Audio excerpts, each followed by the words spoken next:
Good morning, good afternoon, or good night, and welcome to Command Power, the show in which we discuss all things Magic the Gathering with a focus on Commander. And today we have another Deck Doctor for you. Deck Doctor is where we take an existing deck and try to upgrade it. But before we do that, just a quick reminder to please click subscribe if you enjoy these videos. It's the only way the YouTube algorithm really notices me, and we're currently growing the channel, and it helps me a lot. Much appreciated. And today's list is focusing on Ixhel, Scion of Atraxa. Now today we're not doing a deck list sent in by our viewers. I'm actually going to be upgrading the Precon and suggesting changes to make it stronger. In total, we are going to be removing 17 cards and adding 17 new cards. So obviously we're going to try to remove stuff that doesn't really work with the game plan that I think the deck is going for and include better options, but we're not looking at budget in this deck list. So because Ixhel is going to focus on a poison kill, we're going to look to add stuff that interacts well with that, such as Proliferate and more toxic cards. So without further ado, let's get started. The first card we have removed from the deck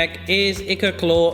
And this might be a surprise one to remove since it seems quite good on paper, right? It's a creature that has Infect and then it can grow bigger when it's blocked, but that's precisely why we've taken it out. If this doesn't get blocked, it's just a 1/1 for 1 with no abilities, and seeing as we have no pump spells in the deck and no way to make this bigger at instant speed, then it's just a 1/1 that can be blocked by anything with 3 power. That's pretty average, and honestly it's just not worth a slot in a commander deck. Drawing this late game is absolutely horrible. And we are substituting it for Venerated Rot Priest, which has a few advantages. First, it only costs 1 mana while still having Toxic 1 and an extra point of toughness, so in many ways it's already just better on stats alone. But on top of that, whenever a creature we control becomes the target of a spell, target opponent gets a poison counter, so this is going to do a lot of stuff in the deck. If it isn't hit by a board wipe, this is almost guaranteed to give somebody a poison counter, which can start our Proliferate train going. This card paints a huge target on its back, so they're probably going to have to remove this, at which point they get a poison counter. But if we have a threatening board and they can't remove this and they have to spend their removal on one of our other creatures, we can even get more poison counters out of this. So overall, just a really big upgrade. The next card that I've removed is Bilious Skull Dweller. For 1 black, it's a 1/1 Death Touch with Toxic. So again, it's fine. It's not a bad card. Death Touch is also decent if we want to block stuff late game, but that being said, it's just so easy to remove a 1 toughness creature. And really, this kind of card is definitely for limited. It doesn't really do enough in a game of Commander to justify the inclusion. So we're going to change it for Skrelv, Defector Might. Now this one is a lot better. It still has the Toxic 1 and costs only 1 mana, so the only downside is that it doesn't come with Death Touch, but instead of having that, we trade up by being able to give one of our creatures hexproof from a color, which can be incredibly solid, so we can protect against removal with this for just 2 life. We can also give it evasion because it can't be blocked by creatures of that color, so if we're against a deck that only have blockers of 1 color or is a monocolor deck, this can do a lot of work. But not only that, it also adds an extra Toxic to whatever we're targeting. Toxic actually stacks, so if your original creature is Toxic 2 and then it gets an extra Toxic from Skrelv, it's effectively Toxic 3. So this just does a lot of things. It protects, it gives evasion, and it adds more Toxic. Those are all things we're interested in, and for 1 mana this is a steal. Next up, we're going to be removing Blight Mamba. This is a pretty mid creature. It's got Infect, yes, and it can be regenerated for 2 mana, which is kind of expensive, but it's also a 1/1 for 2. So again, with very limited ways to pump this in the deck, it's basically just getting in for 1 damage. That's just not really enough, and it's not really what we're looking for in this deck. Being able to block something and regenerate is fine, but having to leave up 2 mana every time is just nowhere near good enough. So instead, we're going to trade up for the amazing Bloated Contaminator, which is a 4/4 for 3 mana. Great stats there, with Trample, with Toxic, and it's going to have Proliferate when it deals combat damage to a player. So this just does so much more for the deck. This card is absolutely packed with power and abilities, and it's going to connect very easily because of having Trample, and effectively has Toxic too because of that. Just a much stronger card than Blight Mamba in every way, even though it does cost 1 mana more. Next up, we are cutting Windborn Muse. There are a few of these effects in the deck, and I'm not entirely sure why. Taxing effects and effects that stop people from attacking are decent in Commander, but they don't just go in every deck. You do have to have a reason for including them. And I just don't really see that there's enough reason for having so many of them in this deck. If I'm not wrong, there are 4 different effects that do this. That's way too much. This is probably one of the weakest ones as well because it's a creature, which means it's quite easy to remove. So we're cutting this without much extra thought, and we're putting in Chittering Skitterling. I really like this. It's 1 mana cheaper as well than Windborn Muse, and because our opponent's going to be corrupted so often, it's actually going to be very easy to activate its ability. So late game, we can just sacrifice any useless creature we have or any token creature we have to draw a card. card off of this, which is really solid. We can also sacrifice artifacts if we really need to. There's some mana rocks in the deck that might not be as good late game, so we can also sacrifice them. We're also running Skrelv's Hive, which is going to give us some creature tokens that we can sacrifice to this. Just a much better card overall. Next up in the cards that we've removed, we have Merciless Eviction. This is a decent board wipe, but if you're not looking for budget, then there's just much better options than this. It's been outclassed by quite a few things in the recent years, and I just feel like you got to be able to do better. And we are doing better because we're adding in Farewell. Farewell is basically the new and upgraded Merciless Eviction. Because with Merciless Eviction, you can only choose one of those things, whereas with Farewell, you can choose all four if you need to. It doesn't hit Planeswalkers, but that's honestly meh, because we're not really seeing that many Planeswalkers in general in Commander. It's rarely going to come up that you're going to want to board wipe Planeswalkers, but being able to exile all graveyards is massive upside, because a lot of decks are using their graveyard a lot. In our deck, we're not really using our graveyard that much, so we don't care that much if we have to exile it, but we hit another player that really relies on their graveyard. So this is just going to be a very solid card in the deck, and it's a much better board wipe than Merciless Eviction. Next up, we have Phyrexian Rebirth, which is a very flavorful card. It's nice that it makes a big Phyrexian horror token, and you can sometimes live the dream and make a really big thing with this, but honestly, it doesn't synergize with the deck in any way other than it's got Phyrexian in the name.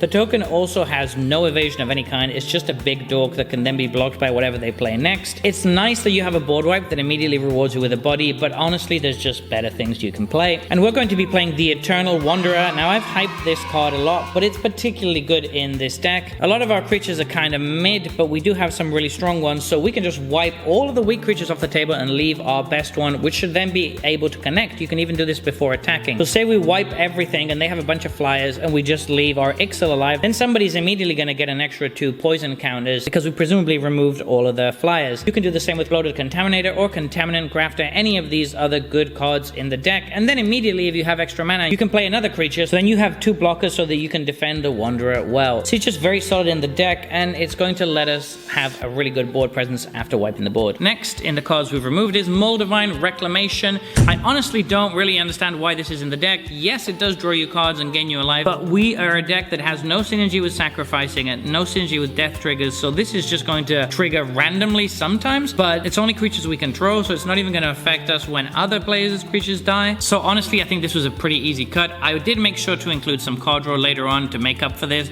but this card draw is pretty mid anyway. And I've substituted this for Contagion Engine. It's an entirely different kind of card, but it's something that we need in the deck. We do want more Proliferate so that we can finish off the game consistently when we might not be able to get hits in later. It's also a really solid board wipe kind of effect. It can kind of take one player out of the game for a while by making all of their creatures really, really small, but mostly the double Proliferate is just too good to pass on. Next up, we have Culling Ritual, which is a card that I really, really like in a lot of decks, but again, I don't really see what the plan is in this deck. This deck has a lot of board wipe effects already. We don't need an extra one that's also going to hit all of our 1 and 2 drops, which we actually have quite a few of in this deck. So as good as it is, it just doesn't really fit well with the deck, and that's a reason why you need to really evaluate cards, not in the abstract, but what they're doing in the strategy. This just doesn't do enough for this deck. What is going to do enough is Necrogen Rot Priest. This is going to do a lot of work in this deck. 1/5 with Toxic 2 is incredibly annoying, especially when it can give Death Touch at instant speed to any of our toxic creatures, which is going to make our opponent think twice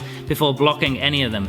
This also means that this is incredibly annoying both on defense and attack if you leave 3 mana up. But not only that, it's going to add an extra poison counter every time a creature with Toxic deals combat damage to a player. That is going to offer a lot of power to a lot of the creatures in our deck, so I really like this as an option. Next up is another one of the Ghostly Prison effects. Ghostly Prison itself. So again, we don't need so many ways to stop our opponents for attacking. We're not playing a Pillow Fort deck here. There's really no reason to have so many of these, so I think it's a fairly safe cut. And instead, I'm going to add a card that should be doing quite a bit for the deck. It's Contagious Vorak, which is going to either proliferate or find us a land card. That's going to be good no matter the situation. Basically, early game, if we're stuck on lands, we can just take the land, and late game, we can just decline to take the land and proliferate instead. Or maybe early game, we need to proliferate for whatever reason. We also have that option. So this is really flexible, and as a 3/3, it's a decent enough body to trade with something from our opponents. Next up, we are cutting Commander's Sphere, which is an absolutely fine Magic card. I'm not one of those people who completely hate 8 3-mana rocks. This is decent, it's fine, but it just doesn't do enough for the deck. There's definitely better on-theme cards that we can play, such as Staff of Completion, which I think is a really underrated card at the moment. This is going to do a lot of work. It's going to add mana, even though it costs us a little bit of life. It's also going to proliferate when we need it to, which is fantastic, and in a pinch, we can even pay 4 life and draw a card, although that is quite an expensive cost in life. This all adds up to a very strong card that is very flexible and that's going to let you do something incredibly relevant at every stage in the game. Next up we have Fellow Stone, which is again a decent mana rock, but the main issue is that we're playing green here. We shouldn't have that many artifact mana rocks because we can just run ramp spells, which are a much better option because they actually put the land into play permanently